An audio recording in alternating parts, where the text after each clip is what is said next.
Šodien es vēlos ar jums padalīties savos pirmajos iespaidos par Lancome Juicy Shaker lūpu eļļu, kuru esmu tikko saņēmusi, tāpēc, ja jums tas ir interesanti, turpiniet skatīties. Mans Lancome tonis ir Berry in Love, kas ir maigi rozā tonis, arī šobrīd uz manām lūpām. Man liekas, ļoti romantisks tonis, ļoti tāds ikdienai piemērots.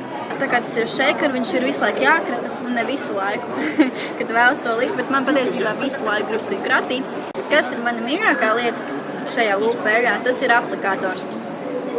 Viņš izskatās šādi, ļoti interesanti un, manuprāt, neierasti. Un uz lūpām viņš ir tāds mīksts spilventiņš. Tā sajūta ir vienkārši superīga, man ļoti patīk. Arī iepakojums ir ļoti plīts.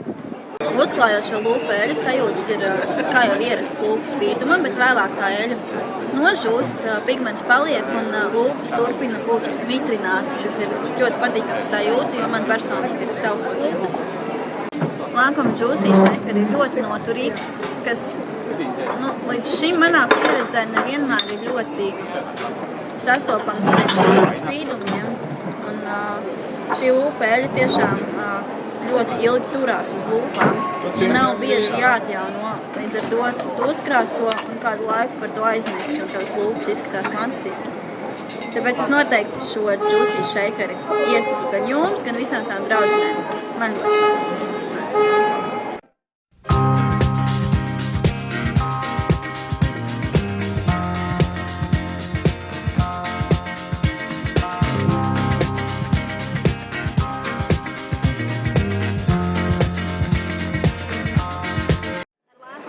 Shaker mēs esam gatavi pavasarī.